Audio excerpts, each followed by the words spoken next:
Hoje no Cartório Contemporâneo. Saiba mais sobre a inauguração do Museu dos Cartórios. Uma conversa entre a doutora Larissa Prado e o doutor Hércules Benício. Tudo isso e muito mais no Cartório Contemporâneo.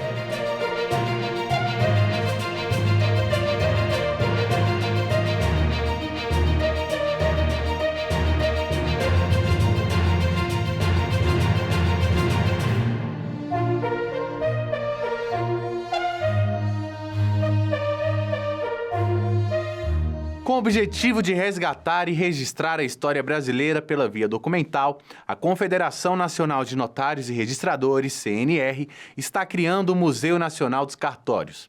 O objetivo é reunir documentos relevantes sobre o Brasil, figuras históricas, autoridades, líderes locais importantes, entre outros.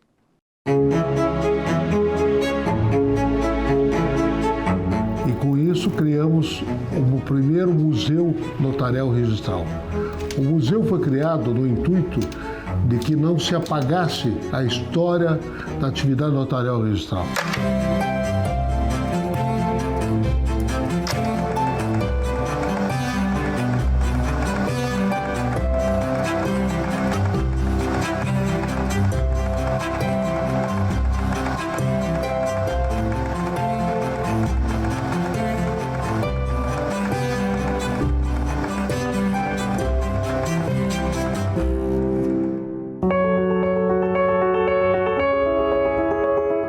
Se confunde com o descobrimento do Brasil. A primeira escritura foi a ata de Pero Vaz de Caminha no descobrimento do Brasil. Em seguida, nós temos escritura de compra e venda de escravos, nós temos escrituras de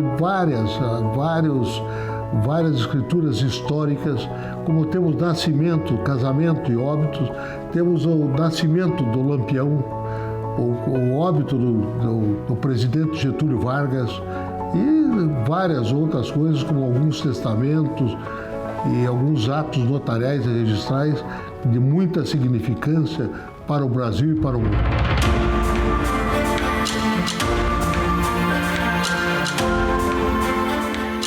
Recebeu a doação da biblioteca do Antônio Carlos Penteado através do seu filho, Cacato. E com isso nós temos uma biblioteca hoje física, com a doação da biblioteca dele e com a minha, que eu também doei. Vamos dizer, formamos uma biblioteca para conseguirmos o referendo do MEC para a conformação da nossa escola ser certificada.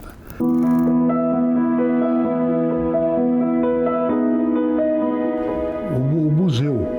Eu tinha uma coleção de máquinas antigas, telefone, computadores, e fiz a doação para o museu, e os cartórios do Brasil inteiro estão nos fornecendo elementos para que a gente possa ter um número maior de escritura por estado, número maior de protestos antigos, número maior de registro de imóveis, de título de documentos, de registro civil, de toda a natureza, e vamos fazer um bloco de cada estado do Brasil e a doação de que cartório foi e como é que fica, e como é que vai ser direcionado dentro da própria atividade e dentro do próprio dia a dia da nossa escola, do nosso museu e da nossa biblioteca.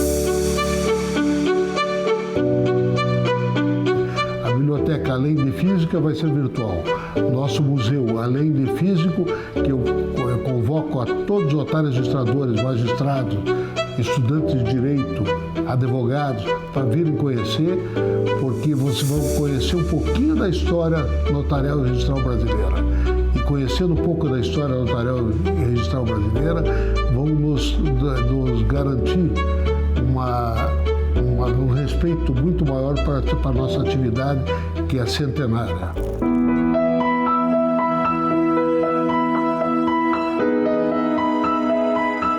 A importância dos cartórios para a sociedade é porque os cartórios hoje e sempre deram a segurança jurídica a todos os atos do cidadão brasileiro. Hoje qualquer ato, do nascimento ao falecimento, são feitos através de cartório. Nascimento, casamento, óbito, escritura, registro de filho, registro do automóvel, tudo é feito através de um cartório. Então o cartório dá a segurança jurídica necessária para a população brasileira.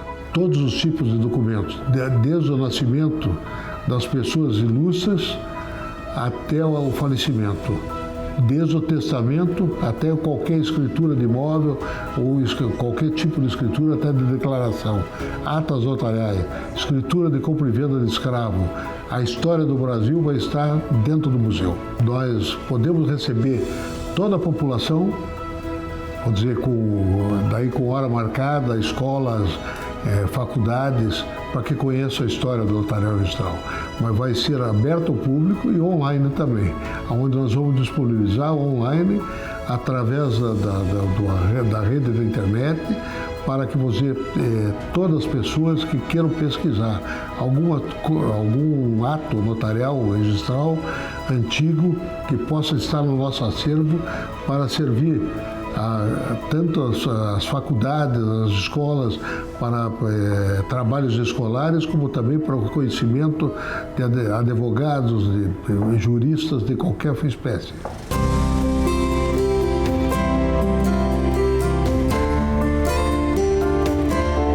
O cartório pode contribuir com o material mandando os atos mais antigos, os seus primeiros atos,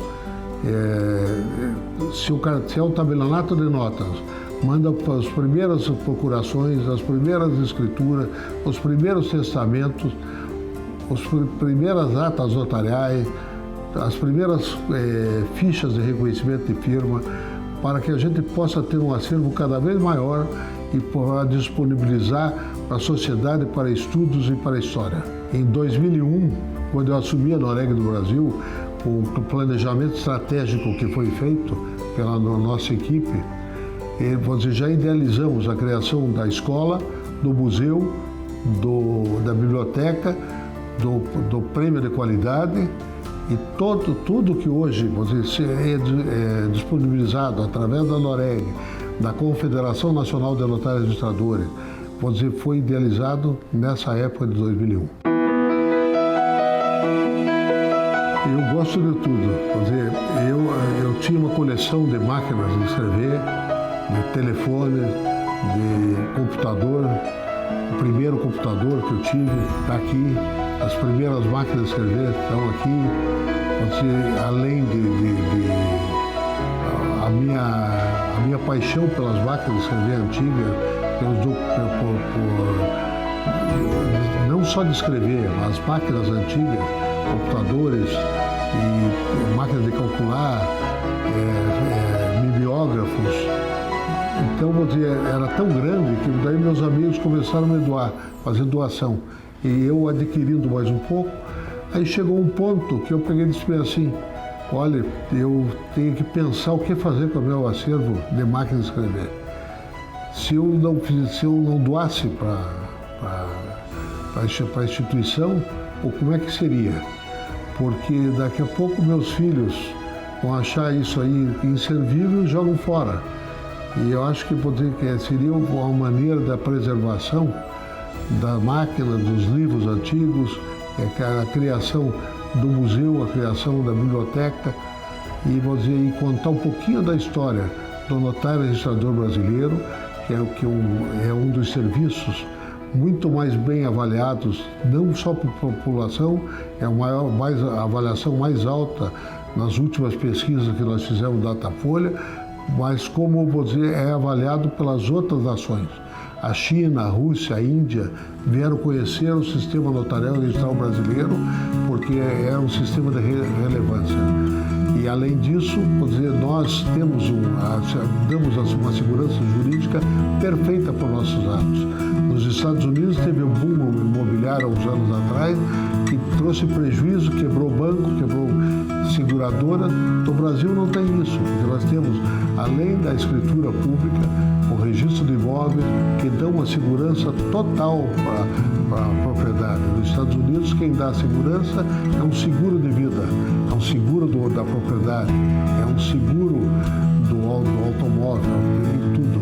No Brasil, não. Nós temos, a escritura, o registro de imóvel, que você paga uma vez só. Nos Estados Unidos, o seguro é renovado a cada ano.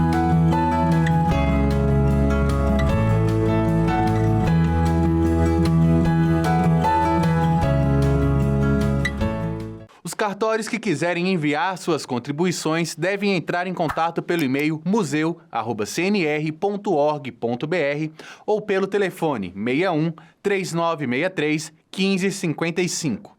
Os mesmos canais de comunicação estão disponíveis em caso de dúvidas.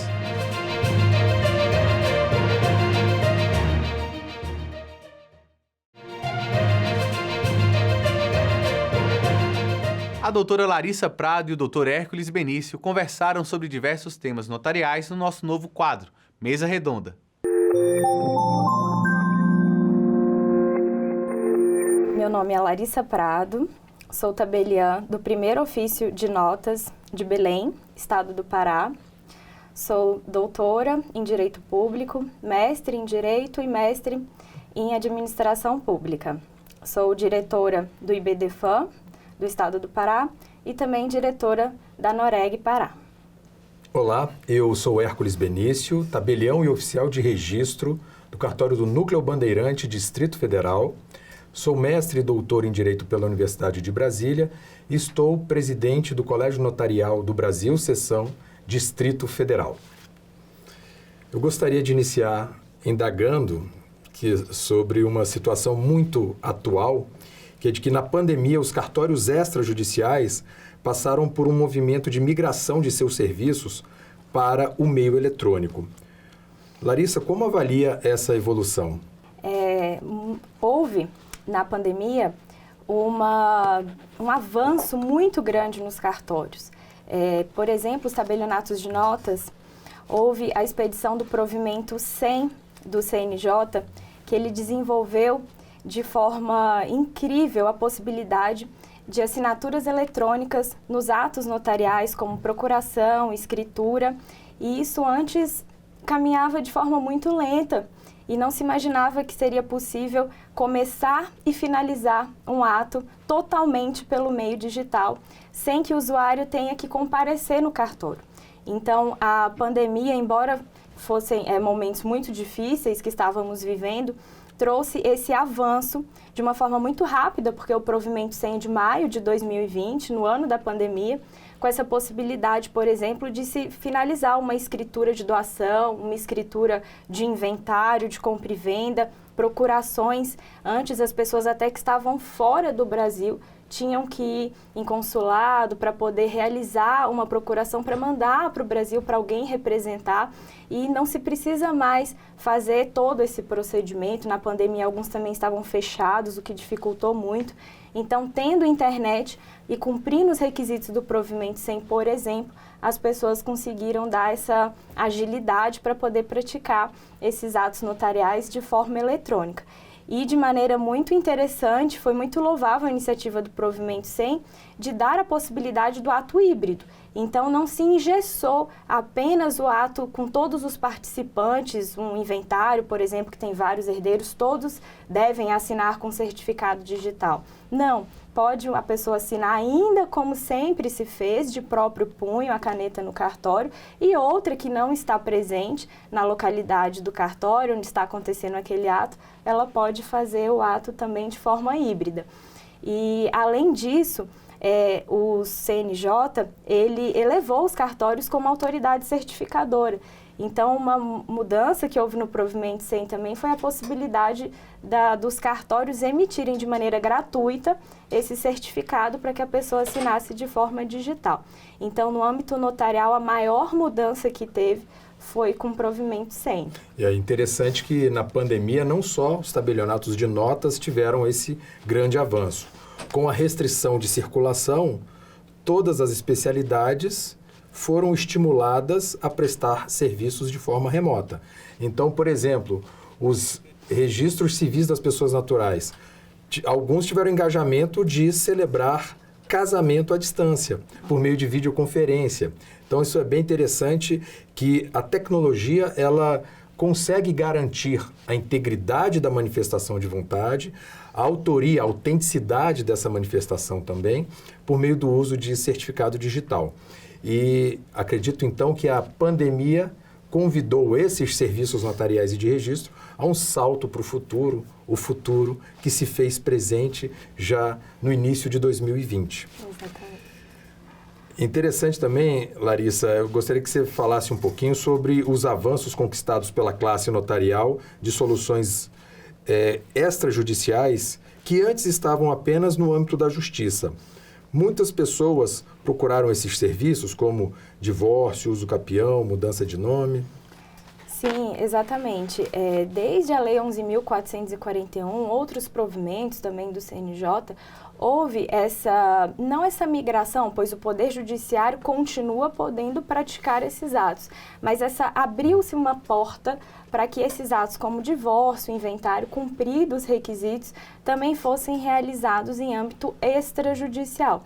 Então, a população, tanto os usuários quanto os advogados que são procurados também, orientem a população de que não apenas a sentença do juiz é o documento válido, não se precisa, para ter acesso à justiça, que é um direito constitucional, procurar apenas o Poder Judiciário, quando se pode também concluir essa demanda e obter a satisfação do seu direito na via extrajudicial. Então, os cartórios, eles colaboram com essa possibilidade de se finalizar um divórcio, uma uso capião, uma adjudicação compulsória, um inventário, também no meio extrajudicial, com a entrega da escritura pública, finalizando com o registro, com a mesma segurança jurídica de uma sentença do Poder Judiciário, de maneira mais célere, na maioria das vezes. Isso. Normalmente de maneira mais célere e menos custosa para os interessados.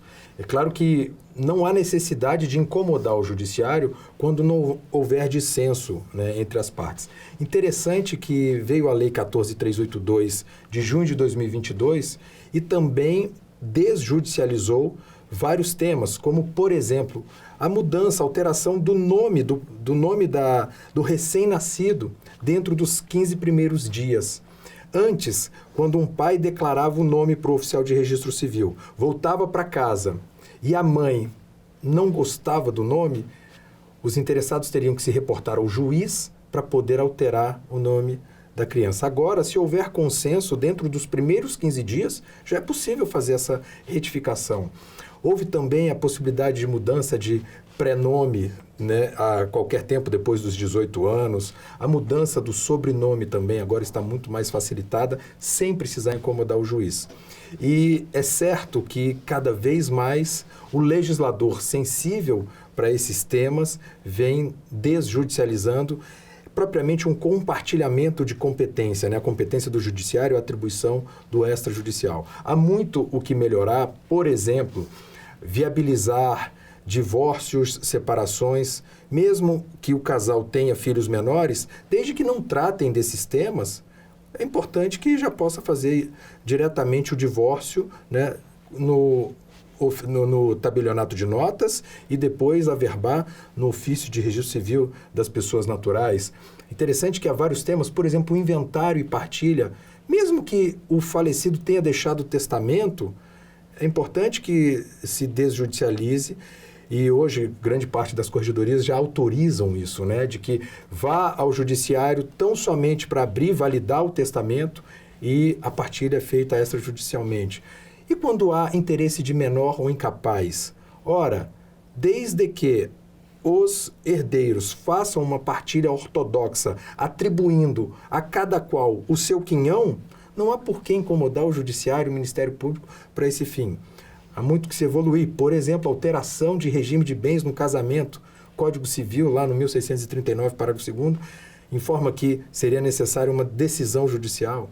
Então, a tendência é de que a contribuição do extrajudicial seja cada vez mais prestigiada pelo legislador, jurisprudência e doutrina. E isso é muito interessante porque se verifica em alguns estados que já acontece, por exemplo, como o senhor citou, o divórcio, com filhos menores em comum, já tem essa autorização, inclusive por meio de enunciado da primeira jornada de direito notarial e registral, o que já motiva que as corregedorias de todos os estados da federação mudem os seus códigos de normas para poder direcionar de maneira a uniformizar essa possibilidade para que em todo o Brasil se possa fazer esses divórcios também com o inventário, com o testamento, porque, bem da verdade, são os notários que ajudam os registradores a alterar o direito, porque nós que estamos ali no balcão sentindo as necessidades e impulsionando para que o legislador faça essas alterações de acordo com o que sentimos na prática da necessidade do usuário. Garante-se a segurança jurídica com eficiência, né, com um menor custo, racionalizando procedimentos e não incomodando o juiz quando não houver conflito entre as partes. Bem interessante. O cartório é uma instituição que traz segurança e certeza de eficiência para a população em geral. De que forma o cartório pode colaborar no processo da desburocratização? A gente já falou bastante, mas um pouco mais sobre esse tema em relação à desburocratização. É certo que o senhor citou vários exemplos e o que pode se perceber que todos os atos que o legislador faz esse teste de passar, vamos chamar de teste, de passar para o cartorário, para verificar se vai ser efetivo, se os números vão mostrar que houve um aumento e uma celeridade na resolução daquelas demandas, se vai acontecer, e nós temos como prova de que não houve nenhum ato, me corrija se eu estiver enganada, que foi passado foi aberta essa porta da possibilidade dos cartórios extrajudiciais realizarem divórcio, inventário, adjudicação compulsória, uso capião, e não teve um que deu errado e teve que sair do cartório e ficar apenas no Poder Judiciário. O mais recente foi a adjudicação compulsória, lá no artigo 216b da Lei 6.015, a Lei de Registros, e já está acontecendo. As corregedorias estão se adaptando, providenciando o selo de fiscalização, como que a gente vai fazer para uniformizar uma ata notarial de adjudicação. Então, os cartórios, eles são estruturas preparadas, com a equipe preparada para poder receber, a cada vez que ele recebe, dá certo. E os números mostram, os indicadores mostram que os cartórios são instituições eficientes que tratam para desburocratizar aquela demanda de uma maneira célere e com economia. Desde que não haja um dissenso entre as partes, um dissenso qualificado, por exemplo, quando nós falamos em retificação de registro, matrícula de imóveis, o interessado ele vai consultar os seus confrontantes para verificar se há sobreposição de área, não havendo dissenso. Extrajudicialmente, logo no ofício de registro de imóveis, já é providenciada a retificação. Da mesma forma, na uso capião, vai ser chamado o titular da propriedade. Se ele ficar em silêncio, o silêncio dele é lido como uma anuência a uso capião. E mais, se ele vier a impugnar, mas de forma injustificada, essa impugnação é um nada jurídico, não há um dissenso qualificado, continua o procedimento, seja de uso capião, de adjudicação compulsória. Então, há muito o que se pode racionalizar de procedimentos, não obrigando as partes a irem ao judiciário. A Lei 11.441 de 2007, ainda nesse tema, que levou aos cartórios os atos consensuais de divórcios, separações, inventários e partilhas, já conta com mais de 1 milhão de atos que deixaram de ser judicializados. O Código de Processo Civil prevê novos atos de desjudicialização direta em cartórios, como mediação, conciliação e uso capião. Como é que a doutora vê essa estratégia para desafogar o judiciário? Esses atos que vão para o cartório, é possível verificar que toda a estrutura do cartório, tanto o tabelião quanto a sua equipe, eles estudam, eles aprendem e eles entregam à população um serviço de qualidade. Até porque, se não fosse assim, as pessoas iam abandonar os cartórios, iam recorrer ao Poder Judiciário, porque iam se sentir mais confiantes com a decisão do juiz. Só que tem uma diferença muito a favor dos usuários em relação ao judicial ou extrajudicial, que é importante lembrar aqui no nosso bate-papo, que no Poder Judiciário, o impulso daquele processo, o tempo daquele processo, as etapas, não dependem das partes. Depende da vara, depende do Poder Judiciário. Já esse poder no extrajudicial, ele está nas mãos dos usuários. Então, entregue toda a documentação no cartório, o cartório vai entregar aquele resultado e vai satisfazer aquela demanda de uma maneira muito mais rápida. Então, a velocidade, o prazo, está nas mãos daquele usuário. Então, assim, é muito mais interessante os usuários poderem decidir e não ficar à mercê da espera, do impulso do processo para poder finalizar a sua demanda. Então, todos esses atos que estão indo para cartório, nós podemos perceber que tem uma satisfação do direito muito mais rápida com uma entrega de um serviço com qualidade e segurança jurídica para o usuário. Exato. E com relação à situação do Poder Judiciário, é inegável, e a Justiça em Números, né, editado pelo CNJ, bem evidencia que há um congestionamento de processos e o que puder evitar de processo, tanto melhor que se resolva numa administração dos interesses, né, privados ali por meio de um agente delegado que tem o conhecimento do direito, que dá segurança, eficácia e publicidade aos atos. Voltamos logo com Cartório Contemporâneo.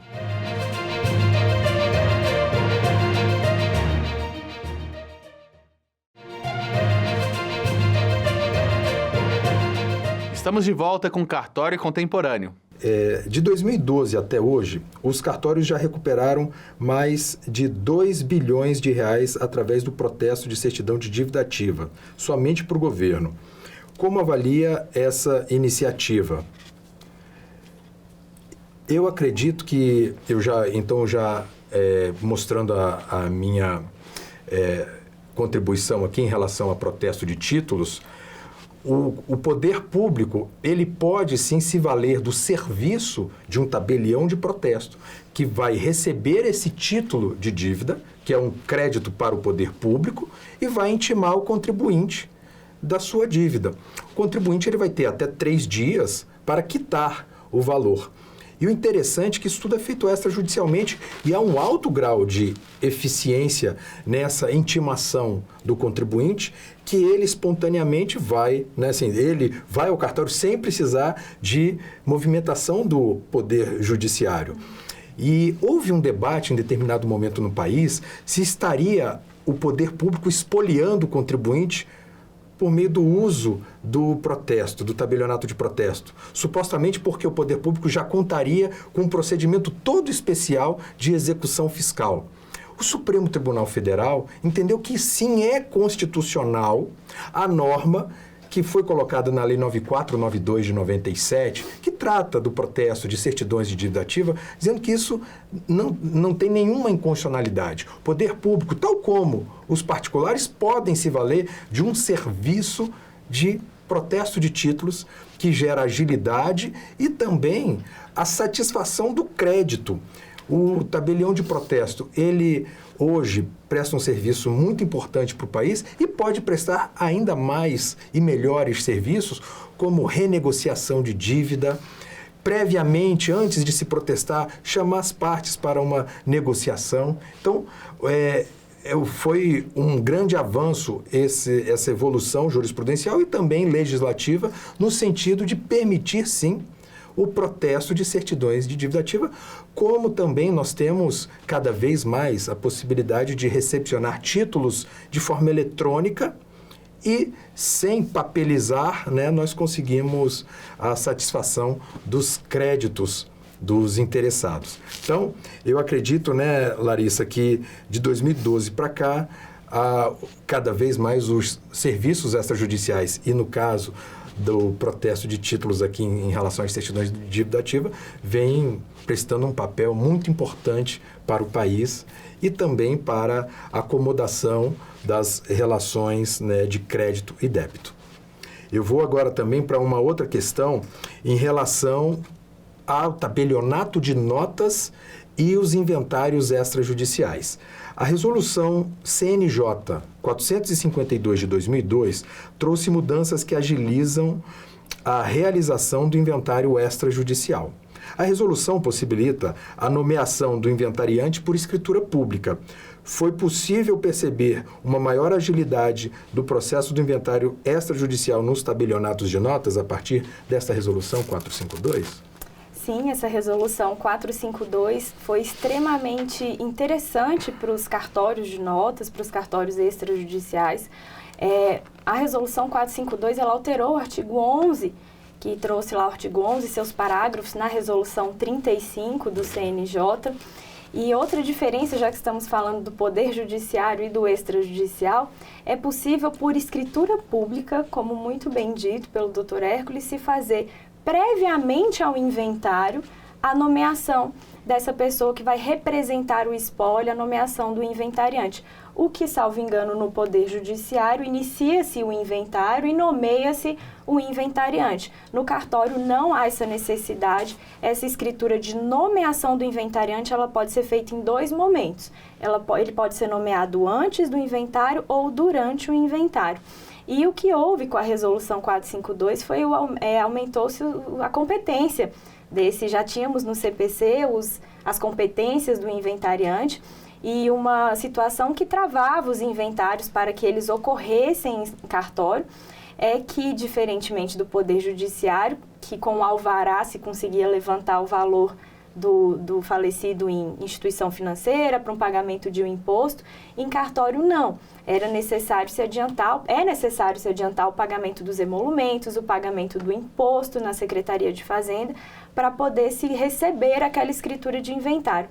E a resolução 452 trouxe a possibilidade do inventariante, com prestação de contas, levantar o valor nas contas do falecido, que estavam travados, esses valores, sem autorização judicial, sem provocar o Poder Judiciário, para pagar os emolumentos do inventário e os impostos do inventário. Então, isso foi uma grande iniciativa do CNJ com a resolução 452, porque destravou muitos casos de inventários que cumpriam-se os requisitos de consensualismo, de herdeiros maiores e capazes, não poderiam fazer em cartório porque não tinham dinheiro, não tinham recursos para pagar o cartório e não tinham recursos para pagar o imposto, porque sabemos que o inventário, a gente só pode lavrar uma escritura de inventário com pagamento prévio do ITCMD, do Imposto de Transmissão Causa-Mortes. E essa resolução trouxe essa possibilidade, sem incomodar o Poder Judiciário,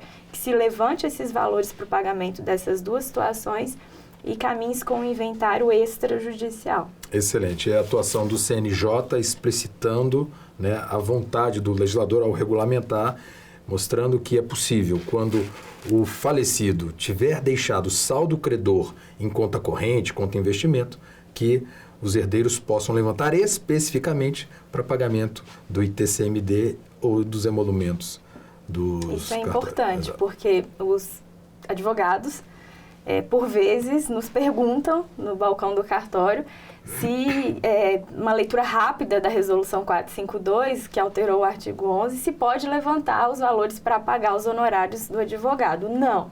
Ela foi bem específica, como pontuado, que é para pagar os emolumentos do cartório e o imposto de transmissão causa-morte. Exato. Apesar de a Lei 11.441 de 2007 ter representado um grande avanço, ela não deixava claros alguns pontos do processo para a realização de inventário extrajudicial. Qual a importância da publicação da resolução, a resolução 35 de 2007 e a posterior 452 de 2002, para a atividade notarial? Por vezes ocorre isso, que o CNJ possui essa competência de regulamentar a matéria notarial e registral. Então, temos alguns exemplos, como esse do inventário, que trouxe essa possibilidade dos inventários serem promovidos em cartório, mas sentiu-se falta do detalhamento do processo na prática.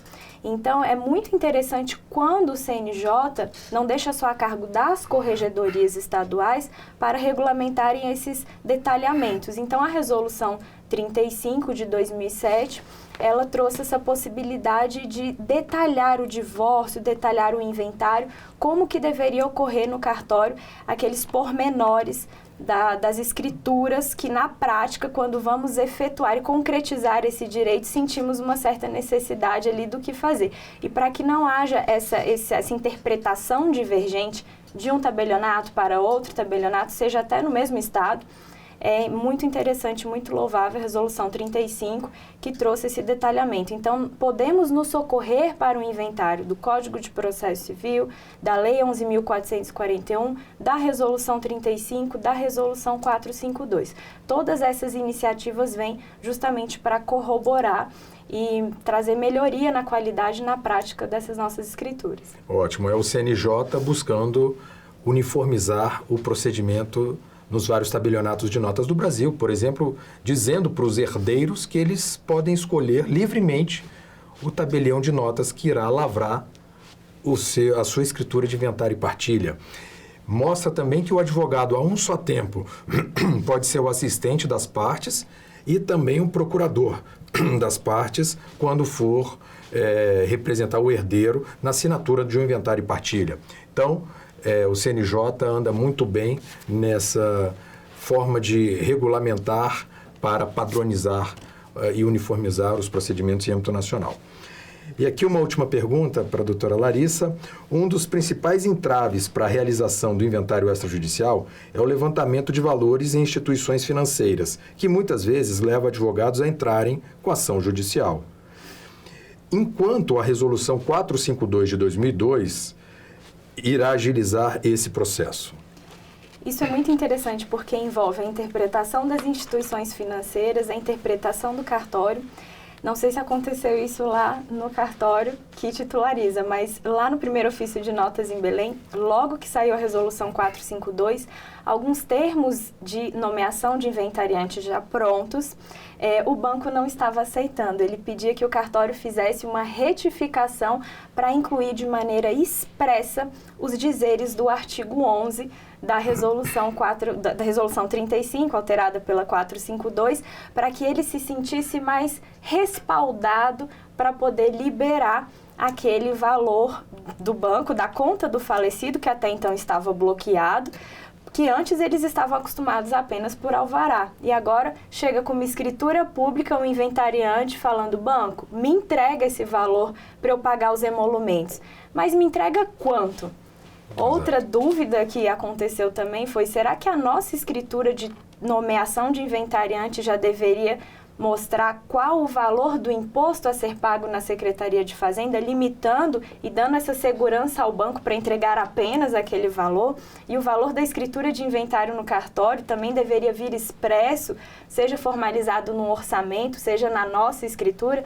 Me parece que não chegamos nesse ponto, e os bancos, a gente já tem um tempo da Resolução 452 e podemos perceber que houve uma certa dúvida no começo, mas agora, sem apresentar a escritura com valores determinados, o banco tem os seus respaldos, as suas normativas internas e se sente respaldado para poder liberar esse valor para pagar tão somente os emolumentos quanto o imposto do ITCMD. Exato. Depois de uma curva de aprendizado, certamente a Resolução 452 agiliza em muito a vida dos herdeiros na possibilidade de levantamento de importâncias para pagamento de tributos e emolumentos. É isso aí. Muito agradecido, Larissa. Eu que agradeço. Voltamos logo com Cartório Contemporâneo.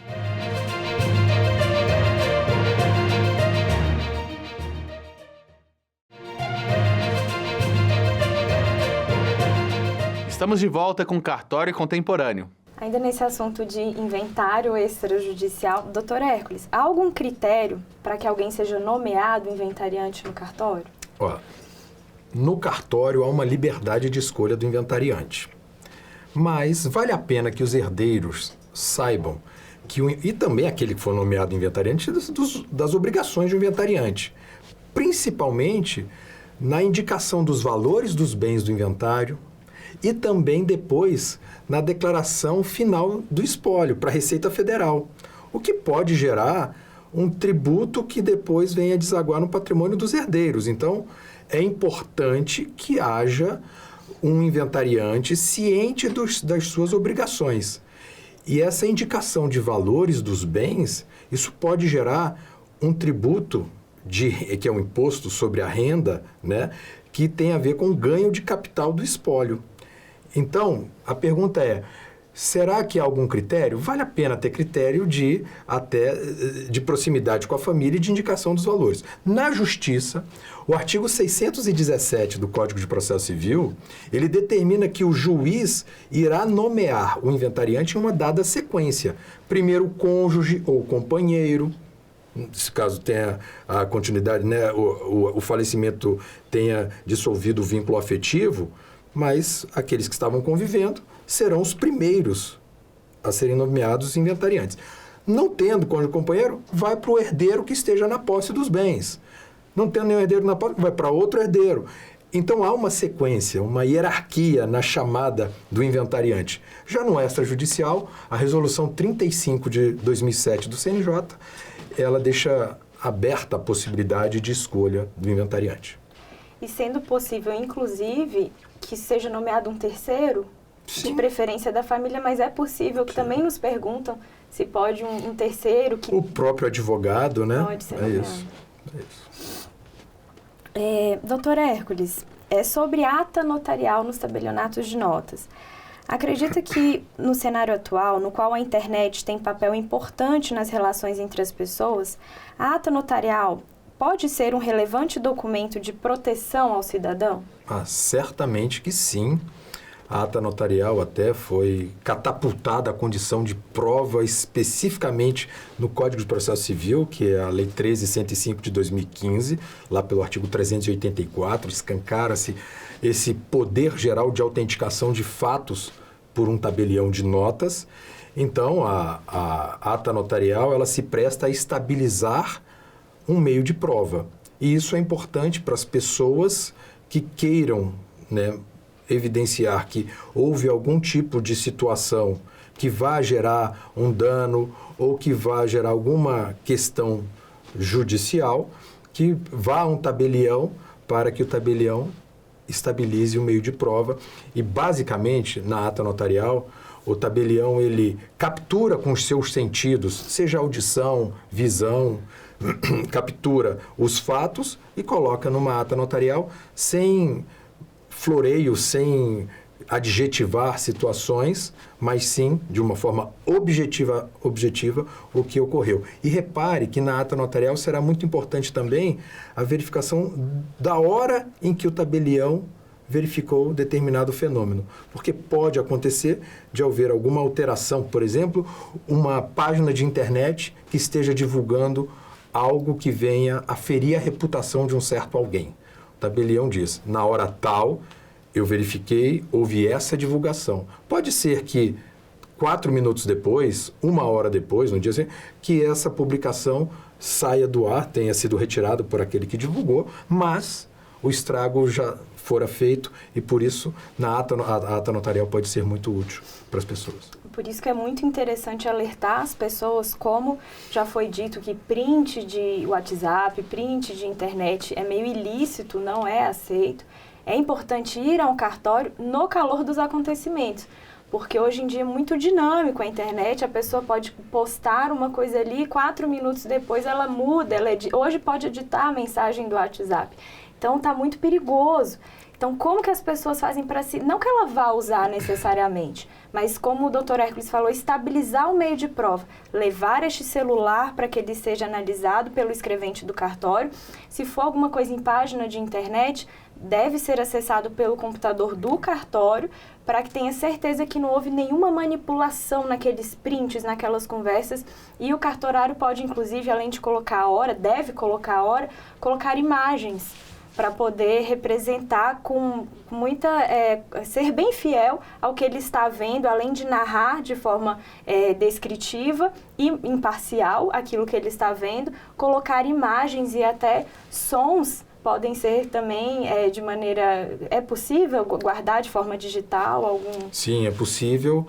É interessante que a gente pode ter algum vídeo que vá ter, né, imagens e sons, apresentado esse vídeo que tenha sido divulgado, vamos supor, numa campanha eleitoral e tenha sido divulgado um vídeo com fake news. O fato é que pode ir a um tabelião, o tabelião vai...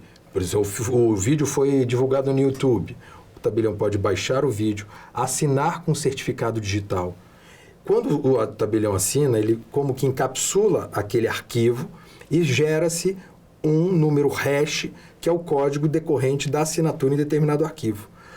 Esse arquivo com assinatura do tabelião pode ser futuramente aberto pelo juiz e o juiz vai verificar, opa, aqui tem uma assinatura do tabelião. O tabelião lavrou uma ata notarial dizendo que verificou o conteúdo do vídeo, que o vídeo possuía tais e quais falas, e fotos e imagens também, e que na sua assinatura gerou o hash específico.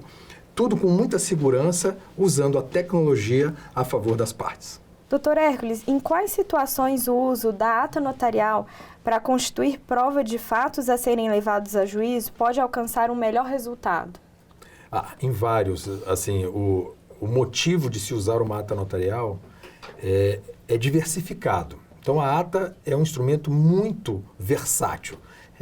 Basta a gente verificar o seguinte: eu acabo de adquirir um terreno e eu comprei do poder público que prometeu que iria corretamente ter um loteamento com as vias de circulação muito bem estruturadas, e eu verifico que no meu terreno ali ainda falta muito a fazer em termos de infraestrutura. Que tal eu pegar um drone, chamar o tabelião, para que o tabelião estabilize que nas imediações do meu terreno as vias ainda não estão prontas e acabadas? Outra, tem um vizinho invadindo o meu território. O gado do vizinho derrubou a minha cerca e acabou estragando a minha plantação. Que tal eu chamar um tabelião para que ele estabilize o meio de prova? Então, no setor imobiliário é muito. Eu verifico que algum franqueado, ele não mantém um padrão de qualidade da franquia. Que tal eu chamar um tabelião também para verificar essa situação? Bancos, greve, o funcionário, o gerente quer entrar na agência, há um obstáculo de entrada. Ele vai lá para que o tabelião verifique que houve algum tipo de obstaculização. Há várias questões. Um colaborador, ele reclama numa reclamação trabalhista que precisa se afastar porque há uma lesão de esforço repetido, uma LER, e que ele já não pode mais tocar violão nas noites do meu bar. E eu verifico nas redes sociais deste meu colaborador que ele continua promovendo festas com muitas cantigas. Eu posso ir ao tabelião, verificar que provavelmente a lesão não foi em decorrência de suposto trabalho naquelas noites no bar. Então, assim, é interessante que há uma versatilidade em várias áreas, e essa é a função da ata notarial.